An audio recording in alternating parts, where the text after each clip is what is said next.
Bonjour chers abonnés d'Omerta et bienvenue dans ce nouvel entretien exclusif. Aujourd'hui, j'ai l'honneur d'accueillir monsieur Gérard Chevrier. Gérard Chevrier, bonjour. Bonjour, Salvin. Alors, pour vous remettre dans le contexte et remettre dans le contexte nos auditeurs d'Omerta, le 1er juin 2025, plusieurs bases aériennes russes ont été attaquées par des drones ukrainiens. L'opération Toile d'araignée. Selon Vassili Maliouk, chef des services secrets ukrainiens, 117 drones ont été utilisés pour frapper au moins 9 aéroports militaires russes, Oui, oui, oui. dont Engels, Diaghilevo, Olenia, Tchaïkovka et Belaya. Certaines de ces bases sont situées en Sibérie et dans des zones stratégiques très éloignées de la ligne de front ukrainienne. Selon la Russie, une partie des drones aurait été lancée depuis le territoire russe lui-même. Ces frappes ont été menées à l'aide de camions ayant transporté des drones programmés à l'avance sur plusieurs centaines de kilomètres. Ces frappes ont touché des bases où sont stationnés des bombardiers stratégiques russes capables de porter l'arme nucléaire. Elles marquent un tournant dans la nature du conflit en visant des zones situées bien loin du front ukrainien. Dans la région de Belaya, selon les autorités russes, ces attaques ont été organisées par un citoyen russo-ukrainien du nom de Artyom Timofeev, cet ancien disque jockey de Kiev, membre d'organisations nationalistes, aurait participé à la révolution de Maïdan en 2014. Il s'est ensuite installé dans l'est de l'Ukraine à Donetsk avant de rejoindre la ville de Tcheliabinsk dans l'Oural. Dans cette ville russe, il a ouvert une auto-entreprise spécialisée dans les transports par camion et a acquis 4 véhicules dont l'un d'entre eux a servi pour le transport des drones jusqu'à l'aéroport militaire de Belaya. Il est d'ailleurs toujours activement recherché par les services spéciaux russes. Aujourd'hui, nous recevons Gérard Chevrier pour analyser ce que cette opération révèle du rapport de force actuel, de la réaction possible du Kremlin et des risques d'escalade. Vous avez publié le livre « La prochaine guerre sera nucléaire » en 2022 et je vous incite à vous le procurer. Oui. Alors, effectivement, le livre, c'est La prochaine guerre sera nucléaire. Et pour les gens qui sont intéressés de connaître quelles sont les façons de se protéger des retombées radioactives, puisque le but de ce livre est de donner des informations pour que les gens puissent protéger leur famille lorsque cette guerre nucléaire sera déclenchée. Euh, alors, je voudrais juste faire une petite parenthèse, si vous voulez, avant de donner les coordonnées de la maison d'édition. Je voudrais dire que très très peu de gens ont conscience que nous sommes probablement à quelques mois de la Troisième Guerre mondiale, à quelques mois d'une guerre nucléaire. Parce que la Troisième Guerre mondiale, selon moi, sera nucléaire et elle se fera principalement par des missiles. Et donc, c'est très important de comprendre ça, parce que la question n'est pas de savoir est-ce qu'une guerre une guerre nucléaire serait possible. C'est complètement dépassé. La vraie question, c'est quand va-t-elle avoir lieu et quelles vont être les conséquences. Et la question très importante, qui est la question subsidiaire, c'est peut-on se protéger des retombées radioactives et comment faire pour s'en protéger. Donc toutes ces questions-là sont, si vous voulez, dans ce livre qui est publié par les éditions du Rocal. Et donc pour les gens qui veulent se le procurer, c'est un livre qui est vendu 29 euros TTC franco de port. Et donc les gens le recevront chez eux. Et il faut qu'ils fassent www. Les éditions du Rocal en un seul mot, c'est-à-dire Rocal, c'est ROQUAL.com. Et là, ils recevront ce livre qui peut-être leur permettra de sauver leur famille. Alors maintenant, rentrons dans le vif du sujet, si vous voulez.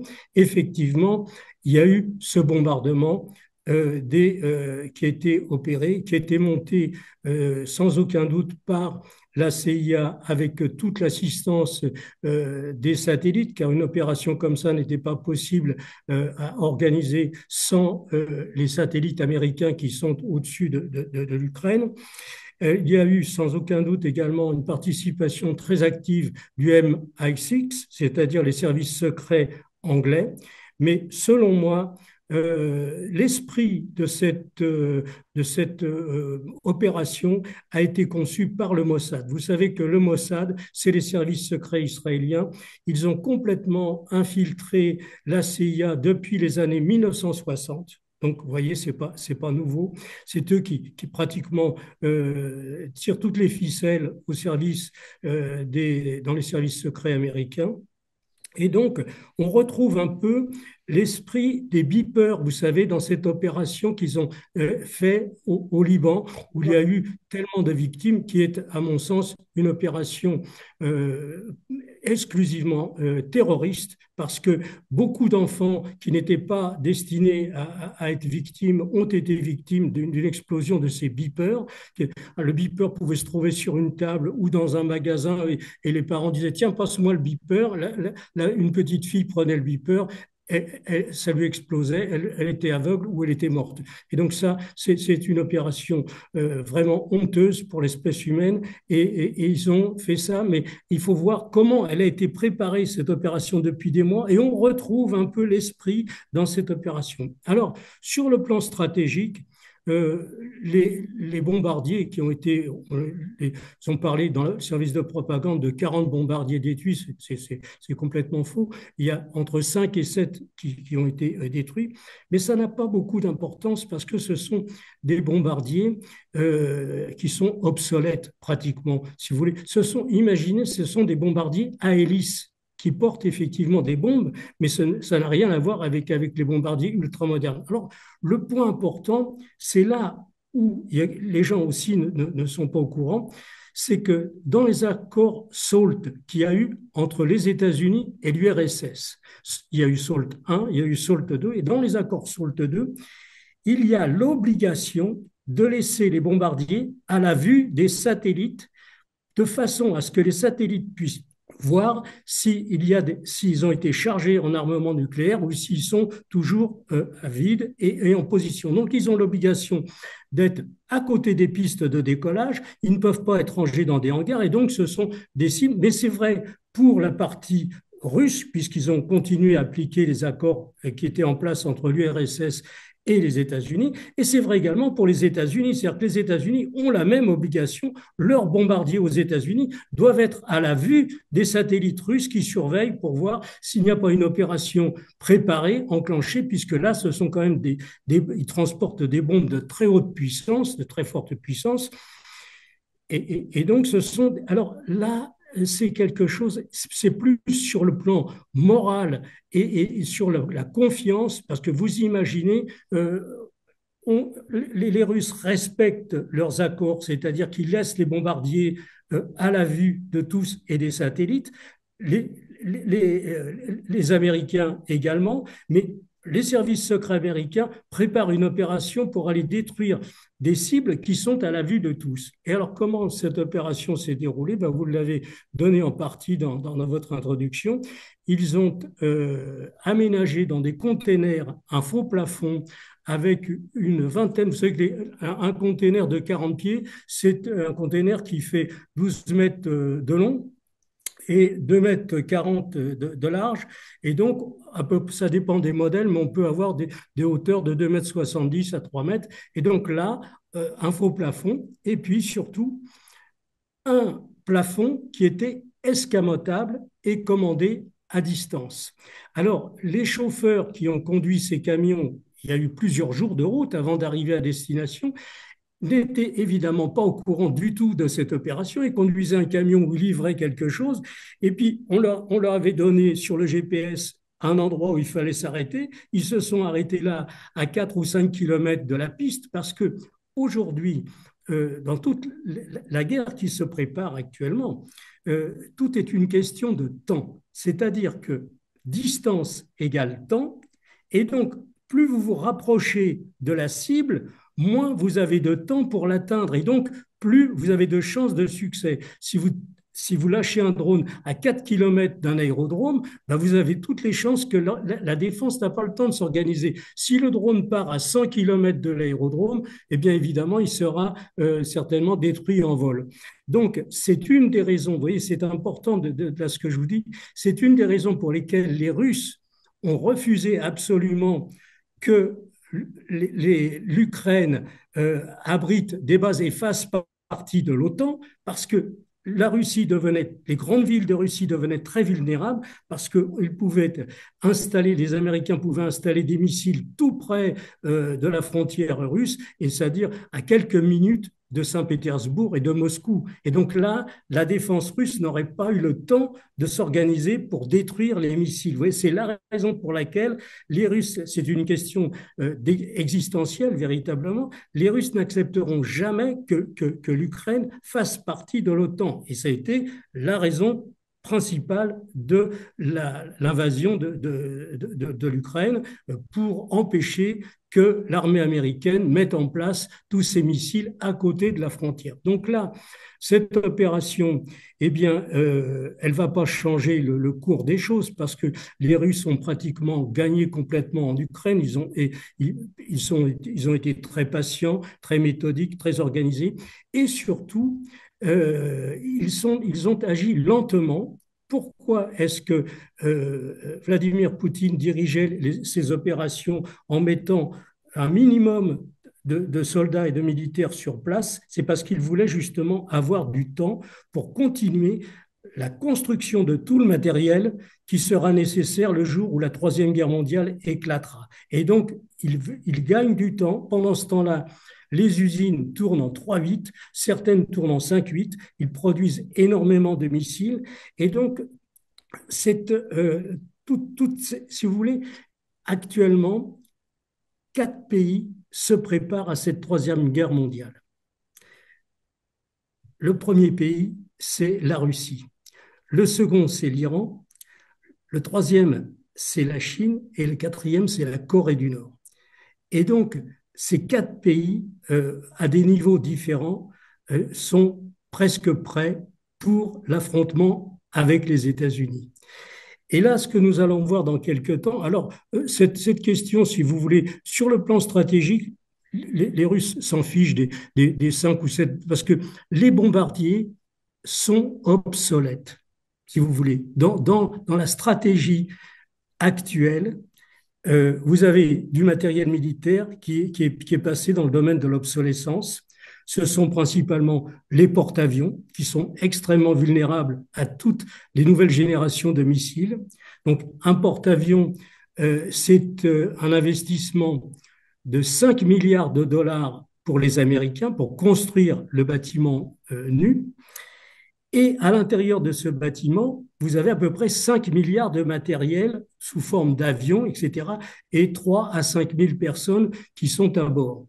Eh bien, un porte-avions d'une valeur, on va dire, de 10 à 12 milliards de dollars peut être coulé par un missile qui vaut 1 million de dollars. Vous imaginez, et ça je l'explique dans ce livre, on est à une rupture technologique, c'est-à-dire que beaucoup de matériel qui était très coûteux sont devenus vulnérables par du matériel très bon marché. Et donc maintenant, on a changé complètement d'époque, et la guerre se fera d'une façon complètement différente des autres, si vous voulez. Pourquoi ces bases sont-elles aussi importantes pour l'Ukraine? Non, pour l'Ukraine, elles ne sont pas importantes. C'était simplement une opération de communication. Parce que, si vous voulez, l'armée ukrainienne est complètement ratiboisée et il ne reste plus rien. Donc, elle peut faire que des opérations de communication qui permettent d'entretenir l'illusion auprès des grands médias.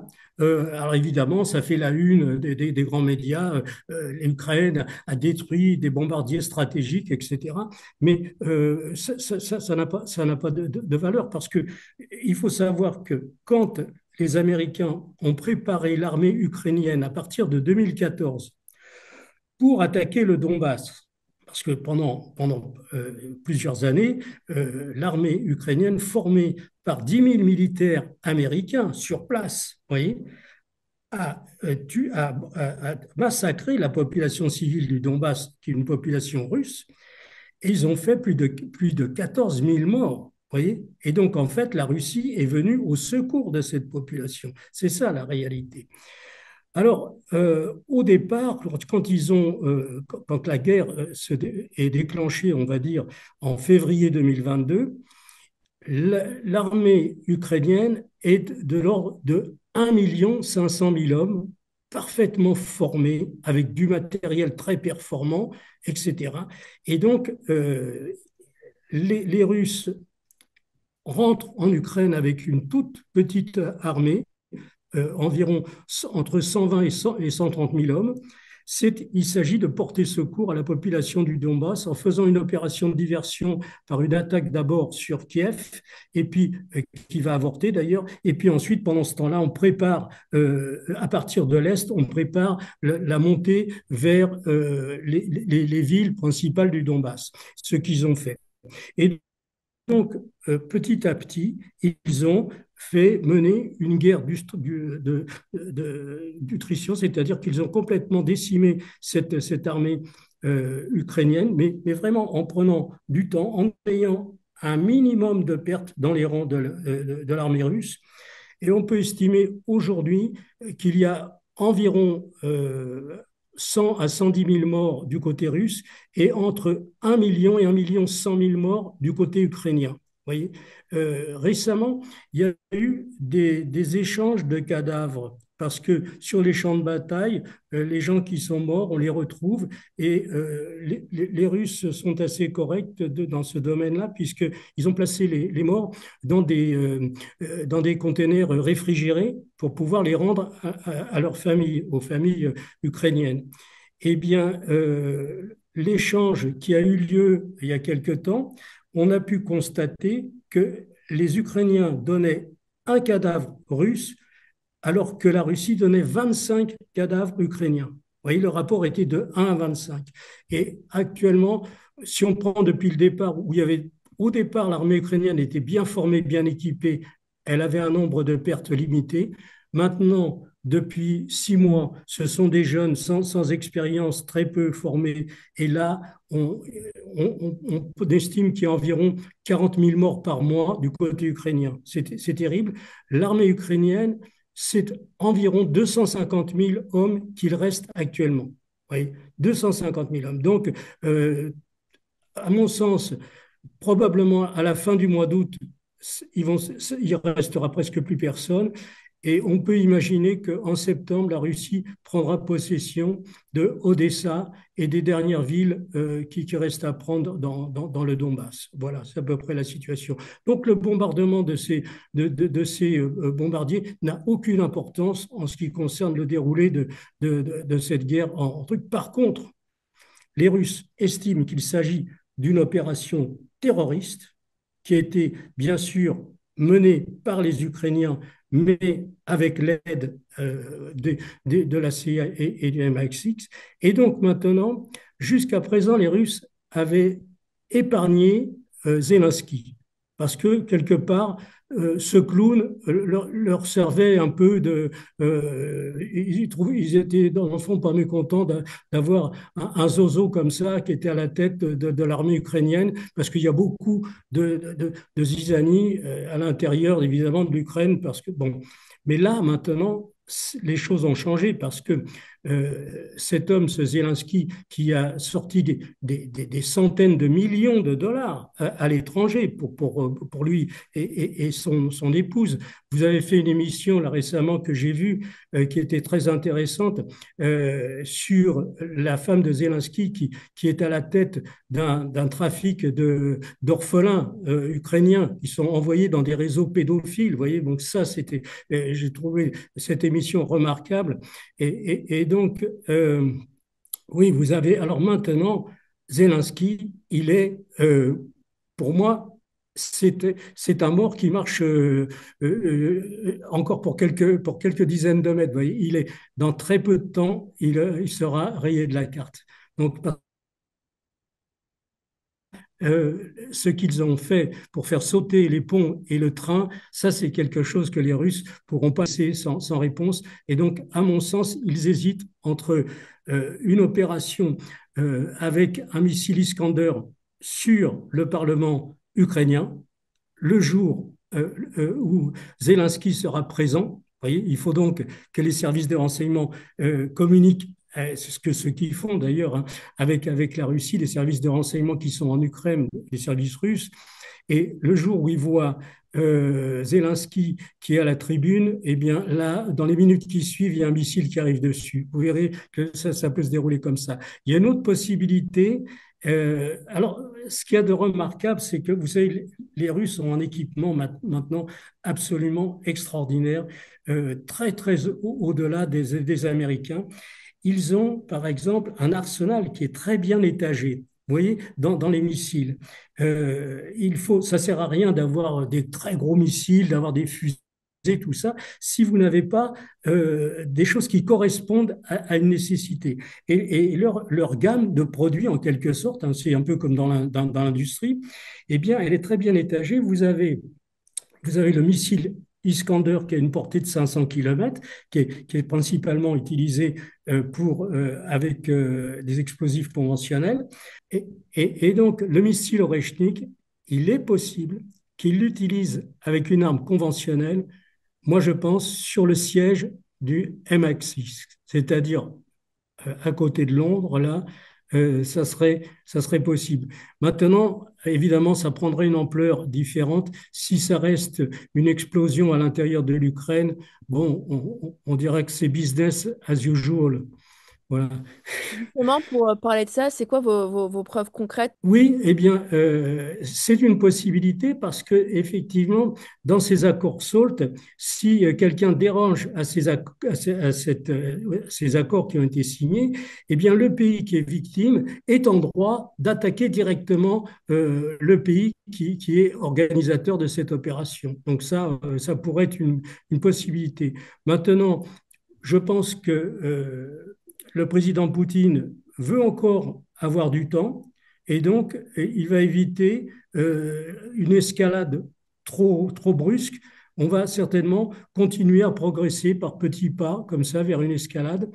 Mais c'est une possibilité qu'il tire directement sur Londres, sur une base militaire ou quelque chose. Oui, il pourrait y avoir une réponse de ce type. Certainement dans les jours qui viennent, parce qu'ils ne pourront pas trop attendre. Alors, bien sûr, en ce qui concerne la cible Zelensky, pour moi, ça ne fait aucun doute, mais c'est quelqu'un qui est très bien protégé, qui est très bien informé, il est protégé par la CIA, tout ça, donc ça va être plus difficile. Il faut attendre le moment où on saura où il est. Et à ce moment-là, on pourra organiser quelque chose. C'est ce qu'ils vont faire. Donc, difficile de dire si ça sera dans 10 jours ou dans un mois, parce que l'homme se fuit. C'est un petit peu comme à l'époque Arafat qui changeait d'hôtel ou de chambre tous les soirs parce qu'il était sous la visée du Mossad. Vous voyez, donc c'est un peu ça la situation. Les Russes semblent prendre leur temps. Quelle forme peut prendre leur réponse face à ces attaques? Ils continuent à produire du matériel militaire parce que pour enclencher une guerre contre les États-Unis, il faut beaucoup, beaucoup de matériel. Et donc, j'ai déjà expliqué, cette guerre qui sera nucléaire, pour moi, ça ne fait aucun doute, qui pourrait éclater dans quelques mois ou peut-être dans 2 ans, on ne sait pas. Alors, il y a un autre élément, si vous voulez, vous savez, j'ai donné dans mon livre 3 situations qui peuvent déboucher sur une guerre nucléaire. La première, c'est évidemment l'Ukraine. La seconde, c'est ce qui se passe en Israël avec Gaza, mais surtout le bombardement prévu contre l'Iran. Donc là, j'ai écrit tout ça dans ce livre en 2022. Vous savez, j'avais déjà expliqué que Donald Trump serait élu par le lobby de la finance pour bombarder l'Iran. Maintenant, lui, il fait un petit peu marche arrière parce qu'il avait déjà envoyé les bombardiers B-2 à Diego Garcia pour bombarder l'Iran. Toute cette opération était programmée. Normalement, ça devait se mettre en place début mai, tout à fait début mai. Et puis, il y a eu certainement beaucoup de rapports d'experts militaires qui ont dit attention, l'Iran, c'est un gros morceau. L'Iran est maintenant complètement prêt pour se défendre. Il est hyper armé. Et donc, ils ont demandé à Trump de ne pas commettre cette folie d'aller attaquer l'Iran avec les bombardiers B-2 et toutes les bases qui sont autour, parce que justement, les bases militaires qui sont à côté, qui sont au Moyen-Orient, c'est-à-dire au Qatar, aux Émirats arabes unis, en Arabie saoudite, etc. Il y a beaucoup de bases. Je pourrais vous donner le nombre de militaires. On qu'au Moyen-Orient, il y a 2 ans, il y avait au total, dans les 7 bases qu'il y avait, il y avait 30 000 soldats militaires américains. Et aujourd'hui, on pense qu'ils sont actuellement 90 000. Vous voyez, donc ils sont prêts avec, pour vraiment cette opération contre l'Iran. Mais les Iraniens ont quelque chose d'exceptionnel. Ils ont travaillé depuis 1979. Ils se préparent pour résister à une attaque des États-Unis.